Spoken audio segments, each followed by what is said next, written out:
Donald Trump stormed the Capitol to let us know that everything's going great, we have no problems at all, and if we do, they're Joe Biden's fault. I wonder how many years he's going to squeeze out of that excuse, huh? Basically, Trump's message to America, if you didn't see it last night. No, not at all. I think Jimmy Kimmel's terrible. You know what suspended him? His talent. You know what else is really what? Take a look at this guy, his ratings. That's what got Jimmy Kimmel out. He was terrible. And didn't he lose? I saw a report where ABC lost. What no one expected was that the night would take that exact turn when Jimmy Kimmel decided that Donald Trump was no longer just material for quick punchlines, but the central focus of the entire conversation. What began as a handful of playful jokes slowly shifted into something sharper, louder, and far more personal than the audience had anticipated. The crowd inside the studio laughed loudly at first, yet as the tone changed, the room felt different, and online the reaction exploded almost instantly. Social media lit up with debates and clips spreading everywhere, and suddenly the discussion was no longer about the specific lines Kimmel delivered. Instead, people began asking a bigger question about why this particular moment felt unlike the countless other times comedians had taken aim at Trump. Applauded the efforts of a World War II vet who liberated an internment camp. At the same time, he is building new ones here in the United States. He claimed gas is down to $1.85 a gallon. When you ramble mostly incoherently for 2 hours, is that technically still a speech, or does it at some point become... Jimmy Kimmel's a loser. I do Jimmy Kimmel. I did him a lot. Yeah. And he'd be standing on the sidewalk. Oh, sir, may I bring you in? He'd bring me in every time. The whole show is talking bad about Trump. Before we dive deeper into what happened next, take a second to hit the like button and subscribe, because this story only gets more interesting from here. In modern American politics, some of the most unusual showdowns no longer unfold on debate stages or at campaign rallies.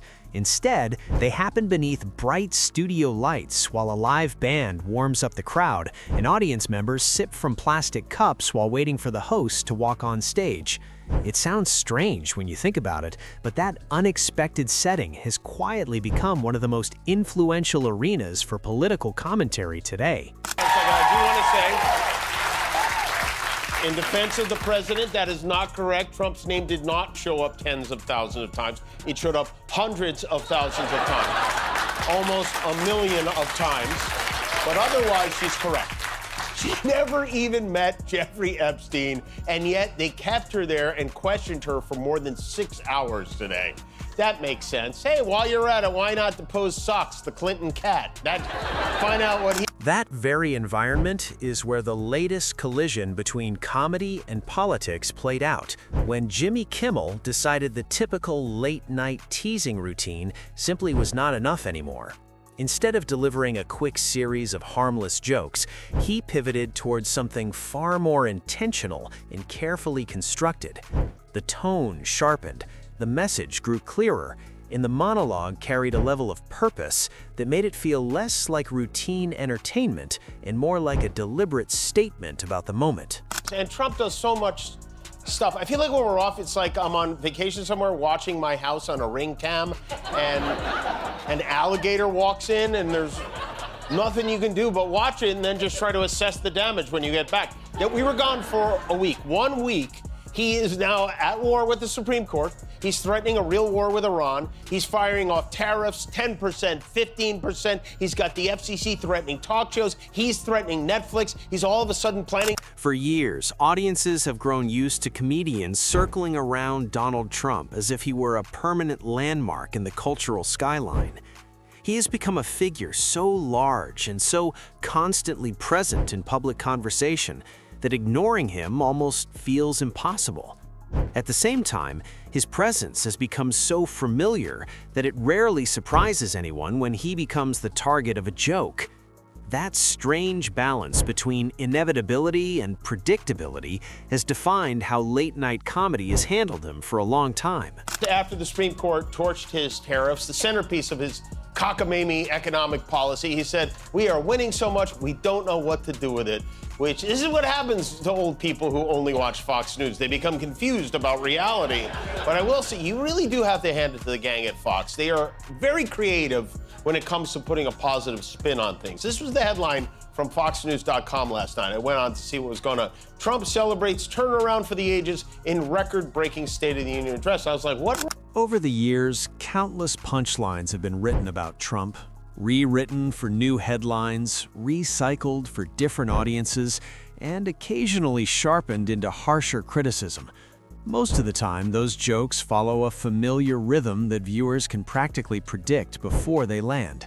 What made this moment stand out was not only who the joke was aimed at, but the tone that surrounded it. Kimmel gradually moved away from light-hearted satire and into something that resembled a deeper examination of power itself. On the surface, it still looked like a normal episode of Jimmy Kimmel Live, complete with applause, friendly studio banter, and that relaxed atmosphere that makes late-night shows feel spontaneous. Beneath that easygoing surface, though, the intent had clearly shifted. Instead of leaning on simple punchlines or repeating headlines everyone had already seen, Kimmel built a narrative that presented Trump less as a comedic target and more as a symbol of a broader political force that continues to dominate attention. In doing so, he made it clear that the goal was not only to get laughs, but also to question the system that keeps Trump firmly planted at the center of public conversation. It was angry, right? It was an angry speech. The theme of tonight's speech was all foreigners are murderers. And Trump just, he said 0 illegal aliens have been allowed to the United States on his watch, but the door is always open to those who come in legally to be his next wife. So that's something. He bragged about ending DEI. He bragged about kicking 2 million people off food stamps. It was like a Christmas message from... One of the elements that made the monologue stand out was how carefully it was structured. Rather than throwing out disconnected jokes one after another, Kimmel linked his ideas together so that each point built on the one before it. He connected Trump's recent actions, his public appearances, and the messages coming from his political camp into a single storyline that felt deliberate and focused. Every comedic beat supported a larger theme, and that theme revolved around accountability. Instead of portraying Trump as a chaotic figure who simply creates controversy by accident, Kimmel suggested that the spectacle itself may function as a calculated strategy designed to dominate headlines and energize supporters. By presenting it that way, he encouraged viewers to look beyond the noise and examine the framework behind it.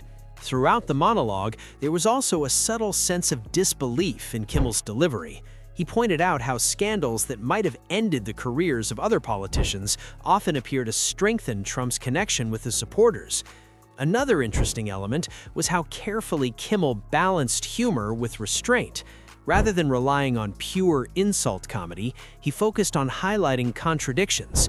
When Trump's public statements and campaign talking points came up, Kimmel placed those claims beside documented realities, letting the contrast create its own tension and humor. Democrats have just as many questions for the Clintons as the Republicans. So this isn't a partisan witch hunt. This was a motion, a bipartisan motion supported by the Democrats to bring the Clintons in. So I don't think it's any type of being unfair in any way to the Clintons. They've never answered questions, unlike President Trump, who gets questioned every day by just about every one of you about his knowledge or involvement with Epstein. Right. Why would we need to question the president? Why do we need him to answer under oath? The laughter that followed did not come from exaggerated impersonations or cartoonish portrayals, but from the stark contrast between how things were presented and how they appeared when examined closely. That approach quickly created a ripple effect beyond the studio audience. Clips from the monologue spread across social media platforms within minutes, and reactions began flooding in from supporters, critics, and curious viewers alike. Part of what made the response so intense was the feeling that Kimmel had stepped beyond simple entertainment and into commentary that almost felt investigative. Instead of merely laughing at Trump, he seemed to be placing him under a spotlight and inviting the audience to think about the implications of what they were witnessing. The timing added another layer of importance as election cycles approached and political narratives hardened. When a high-profile figure delivers criticism during such a moment, it naturally carries extra weight. Some critics quickly argued that late-night hosts had become predictable in their opposition to Trump, and that their commentary simply reinforces the views of audiences who already agree with them. Yet, what set this moment apart was the shift from simple mockery toward a more analytical tone. Kimmel did not just repeat familiar criticisms, he tried to explore why Trump's influence continues to puzzle so many observers. It beat the previous record for longest speech held by Donald Trump. He beat his own record. He broke his own record for being long-winded. He has once again publicly broken wind, and Fibonacci went on for an hour and 47 minutes last night. It was the longest speech in State of the Union history. Also the dumbest. He beat his own record there, too.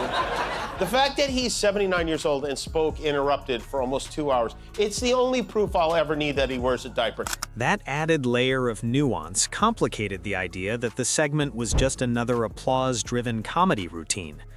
Trump supporters, unsurprisingly, interpreted the monologue as another example of hostility from media figures they believe are disconnected from ordinary Americans. They pointed to the cheering and laughter inside the studio as evidence that Hollywood elites exist inside their own bubble. Even within those criticisms, though, there was an underlying acknowledgement that Kimmel's remarks carried unusual force.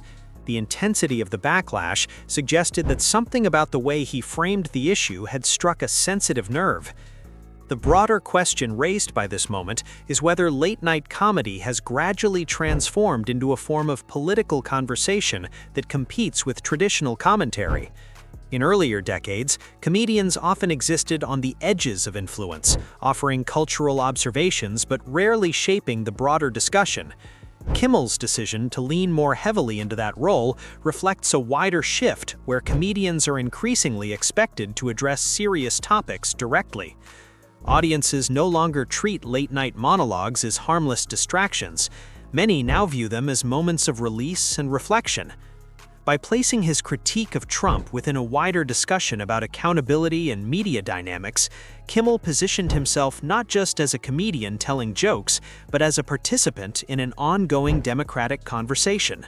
It is amazing. We put him on all the channels to say this stuff. Trump told us in advance that the speech was going to be long, and for once he was telling the truth. We were waiting for the speech to finish before we started shooting the show. He went on so long we had to start before he said, he's probably still going, right? Which is a problem because Mike Johnson's bedtime is 9 o'clock sharp. The speech went on so long, Kristi Noem's dog shot itself. There is also a fascinating irony running through the entire exchange.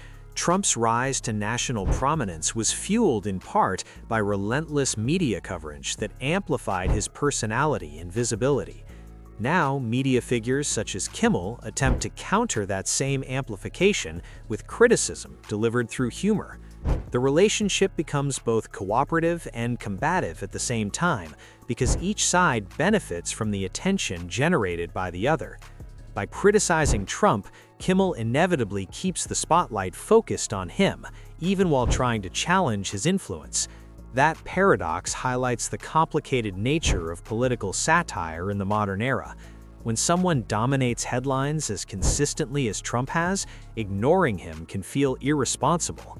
Yet constantly focusing on him risks reinforcing the cycle of attention that sustains his prominence. During the monologue, visual clips and carefully selected images helped provide context without distracting from the message. The audience reactions added energy to the moment while remaining controlled enough to keep the focus on the ideas being discussed. The overall atmosphere felt intense but organized rather than chaotic. By the time the segment wrapped up, the impression left behind was not of a comedian landing easy jokes, but of a commentator urging viewers to rethink assumptions they may have taken for granted. Of course, details of the specific allegations levied against the president by a young teenage girl have disappeared from the database, along with this photo of Commerce Secretary Howard Lutnick with Jeffrey Epstein on an island. Now that photo mysteriously disappeared from the DOJ website too. Fortunately, a couple of journalists downloaded everything right away, cross-referenced it, and found it today. Somehow though, they keep forging ahead. This Congressman, Kimmel never presented himself as someone holding all the answers. Instead, he framed the monologue around a series of questions related to leadership, media awareness, and the way public memory functions in the political world. Those questions resonated with viewers precisely because they were delivered through humor, which tends to lower defenses and make people more open to reflection. In the days that followed, commentators debated whether the segment represented a turning point for political engagement within late-night television. Some believed it marked a necessary escalation in response to increasingly heated rhetoric across the political landscape. Others warned that blending comedy with serious critique could deepen existing divisions. Both sides of that debate reveal how delicate the balance can be when entertainers step into politically charged territory. What remains undeniable is that the moment demonstrated the power of narrative framing. By deciding which aspects of Trump's recent activities to highlight and how to place them within a broader story, Kimmel shaped a conversation that extended far beyond the studio audience. Rather than relying on outrage to capture attention, he constructed a layered argument that encouraged viewers to examine the larger systems at work, rather than focusing only on personalities. That approach elevated the discussion from spectacle towards substance, while still remaining within the realm of entertainment. The president underperforms as he did, and this is the big difference between Trump supporters and everybody on the other side. The worse Trump is, the harder Magaland works to tickle his little pumpkinettes. President Trump delivered the strongest State of the Union speech in modern history. One of the greatest, most triumphant speeches ever given by a president. I've been to like 19 of these. This is by far the best one. I think it was the best State of the Union speech that I've seen. Whether someone interprets the segment as bold commentary or partisan theater often depends entirely on personal perspective. Regardless of where viewers stand politically, the impact of the moment on the broader cultural conversation is difficult to ignore.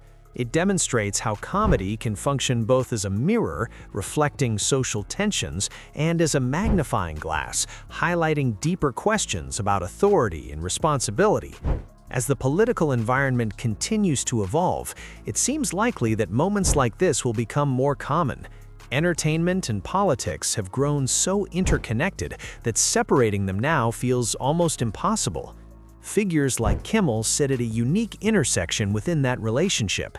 They entertain audiences while simultaneously offering critique and shaping perception, which means every decision about tone or framing carries significance. Ultimately, the episode reminds us that modern public dialogue often unfolds in unexpected places. The story is not merely about a comedian targeting a former president. It reflects the expanding role of satire in a deeply divided era, the influence of storytelling in shaping how people interpret events, and the persistent power of personalities who command attention no matter the setting. I hate them. I cannot stand them. With all of the things we did with the tax cuts and rebuilding our military, not one Democrat voted for us. And I think we use it in the campaign that's coming up, the midterms, because we got to beat them. But all of the things that we've given, and they wouldn't vote only because they hate Trump. But I hate them too, you know that? So it's sort of, I really do, I hate them. I cannot stand them because I really believe they hate our country. You want to know that? By navigating that complex landscape, Kimmel showed that late-night television can still serve as a powerful stage for challenging dominant narratives, even when those narratives appear firmly established. What makes the situation even more intriguing is how predictable, yet unpredictable, these moments have become. In a different era, a late-night host criticizing a former president might have generated a brief headline before disappearing into the next news cycle. Today, the same moment can ignite a digital firestorm. Clips are shared, reposted, debated, and reinterpreted across countless platforms, where outrage and validation spread at lightning speed. The monologue does not end when the studio applause fades. Instead, it begins a second life online, where every word and facial expression is examined, and every response becomes part of the broader spectacle. That online afterlife is where the real battle often unfolds. In an environment defined by polarization, it is rare for both supporters and critics to acknowledge the same moment as impactful. Yet in this case, that shared recognition clearly exists. The situation reveals something deeper about how celebrity culture and politics now intersect. Jimmy Kimmel is not an elected official or policy expert, yet his platform carries influence because it connects storytelling with emotion. Comedy lowers the audience's guard, and when that openness is met with structured critique, the result can feel more powerful than a traditional television debate. They do need to hire an orchestra to play him off like the Oscars. At the stroke of 90 minutes, go straight into YMCA and end it. Something was off with his hair tonight, too. Did you notice his hair? It looked like a cloud on top of a sweet potato or something. His flop sweat and his makeup combined to form a frothy, homemade orange Julius on his face. You know, this event, it's supposed to be a joint session of Congress, but a bunch of Democrats decided to sit it out. That dynamic helps explain why moments like this spark such intense reactions. They bypass the formal language and procedures of politics and instead connect directly with cultural mood and public sentiment. At the same time, there is a strategic layer to consider. Trump has long demonstrated an ability to turn media attention into fuel for his personal brand, transforming criticism into additional visibility. Every mention helps keep him at the center of national conversation. For Kimmel, the challenge, therefore, was not simply to criticize Trump, but to reveal the mechanics behind that attention-driven system. By focusing on recurring patterns rather than only the individual personality involved, he attempted to redirect attention toward the broader environment that rewards spectacle. Whether that shift will ultimately succeed remains uncertain, because the modern attention economy moves quickly, and dramatic moments often overshadow subtle analysis. Another aspect worth noting is how this moment reflects the gradual transformation of late-night television itself. Shows such as Jimmy Kimmel Live once focused primarily on celebrity interviews and lighthearted cultural observations. Over time, they have adapted to a media landscape where audiences increasingly expect hosts to address serious issues with both humor and clarity. Happened over the break. This one hit me personally. This is over the break. A fundraising email from one of his many money grabs was sent to a number of followers. The subject line was, DJT, get Trump out of your mouth, which is, again, somehow not a line from the Trump Epstein files. Hey, did you see it? Rating star hack Jimmy Kimmel is back at it again.